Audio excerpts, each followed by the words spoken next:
हाँ, तो हम लोगों ने क्रिप्स मिशन के बारे में आप लोगों को बता रहा था। क्रिप्स मिशन 1942 में आया था, जिसने इंडियन कॉन्स्टिट्यूशन को बनाने को लेकर जो है एक तरह से अथॉरिटी दे दिया कि आप लोग कॉन्स्टिट्यूशन बना सकते हैं। क्रिप्स मिशन के बाद भारत में 1946 में कैबिनेट मिशन आया। कैबिनेट प्लान के तहत ही मैं आपको बता दूं कि सब ब्रिटिश पार्लियामेंट से सब कुछ हो रहा था, क्योंकि ब्रिटिशर्स के अंडर थे हम लोग अपने से कुछ कर नहीं सकते थे। हमारे सारे डिसीजंस ब्रिटिश पार्लियामेंट के द्वारा लिया जाता था। तो कैबिनेट मिशन प्लान के तहत ही फाइनली कॉन्स्टिट्यूएंट असेंबली की इस्टेब्लिशमेंट हुई और कॉन्स्टिट्यूएंट असेंबली की फर्स्ट जो सेशन है, first session of constituent assembly, आप ध्यान देंगे, क्रिप्स मिशन 1942, कैबिनेट मिशन 1946, उसके बाद first session of constituent assembly 9 दिसंबर 1946 को दिल्ली के एक लाइब्रेरी में इसका मीटिंग हुआ और उसमें सबसे पहले संविधान को बनाने को लेकर बातचीत हुई कि आखिर हमारा संविधान कैसे बने, इसको कैसे तैयार किया जाए। और इस मीटिंग की सर्वसम्मति से एक अंतरिम प्रेसिडेंट के तौर पर, अस्थायी अध्यक्ष के तौर पर डॉक्टर सच्चिदानंद सिन्हा ने इस सेशन का, इस मीटिंग का नेतृत्व किया एज अ चेयरपर्सन। उसके बाद आप देखेंगे कि सच्चिदानंद सिन्हा फर्स्ट, मैं आपको बता दूं, इसको नोट कर लीजिए आप लोग, बहुत इंपॉर्टेंट है। Doctor Sachchidananda Sinha as the first interim president of constituent assembly. ये हमेशा कई बार पेपर में क्वेश्चन पूछा जा चुका है कि संविधान सभा के प्रथम अस्थायी यानी टेम्परेरी प्रेसिडेंट कौन थे, तो doctor Sachchidananda Sinha.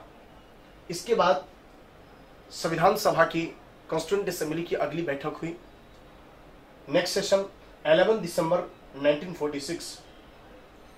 Next session of constituent assembly held in 11 December 1946 और इस बैठक में सर्वसम्मति के साथ combinedly, collectively all the members of constituent assembly elected the first and permanent president of constituent assembly doctor Rajendra प्रसाद।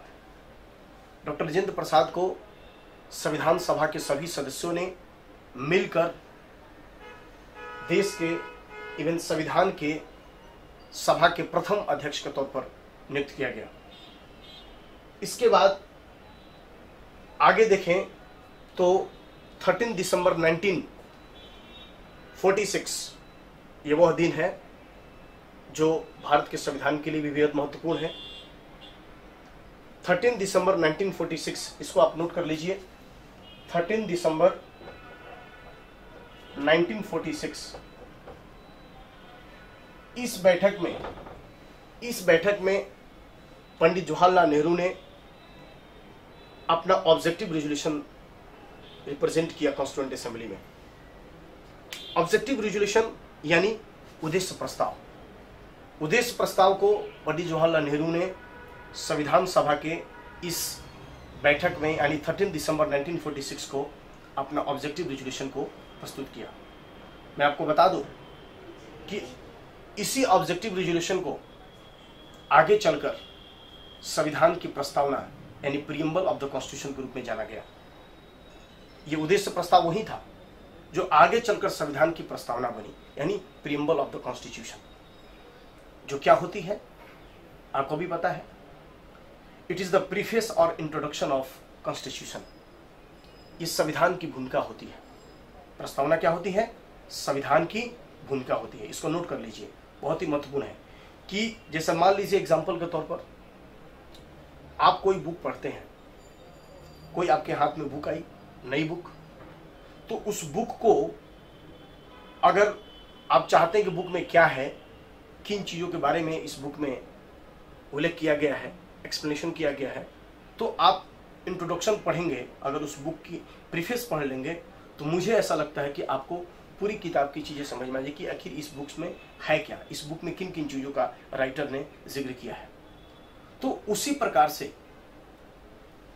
जो ऑब्जेक्टिव रेजोल्यूशन जो आगे चलकर प्रीएम्बल ऑफ कॉन्स्टिट्यूशन के रूप में जाना गया, वही ऑब्जेक्टिव रेजोल्यूशन आगे चलकर प्रीएम्बल के रूप में जाना गया। और वो प्रीएम्बल जो कि संविधान की भूमिका होती है, इंट्रोडक्शन होती है, प्रीफेस होती है, दैट मीन्स आगे चलकर ये भी कहा जा सकता है कि एक बहुत ही भारत के मशहूर expert, eminent expert of judiciary, उन्होंने कहा, एन ए पालखीवाला, मैं इस नाम का जिक्र कर रहा हूँ, एन ए पालखीवाला भारत के एमिनेंट जुडिशरी एक्सपर्ट रहे हैं, जुडिशरी एक्सपर्ट रहे हैं।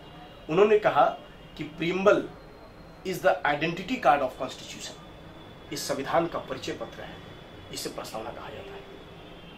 तो ये बेहद महत्वपूर्ण समय था जब 13 दिसंबर 1946 को नेहरू ने इस प्रस्तावना को प्रस्तुत किया। मैं आपको बता दूं, एक और पॉइंट नोट कर लीजिए, बहुत महत्वपूर्ण है कि अगर हमेशा क्वेश्चन पूछ लिया जाता है कि ड्राफ्ट प्रीएम्बल का यानी ड्राफ्ट किसने प्रिपेयर किया था, लिख लीजिए, the draft of preamble prepared by the Pandit Jawaharlal Nehru. यानी प्रस्तावना का जो प्रारूप है, जो प्रस्तावना की जो एक तरह से देखिए ड्राफ्ट जो है वो नेहरू ने तैयार किया था। ये बहुत ही महत्वपूर्ण विषय है, इसको नोट कर लीजिए, महत्वपूर्ण पॉइंट है। आगे चलते हैं हम लोग, आगे देखें तो संविधान हमारा बनने की प्रक्रिया में रहा और संविधान बनाना वाकई में चुनौतीपूर्ण कार्य था। आप समझ सकते हैं कि India is the country of diversity, Bharat विविधताओं का देश है, जहां different kinds of religion, different kinds of ideology हमारे सोसाइटी में निवास करती है।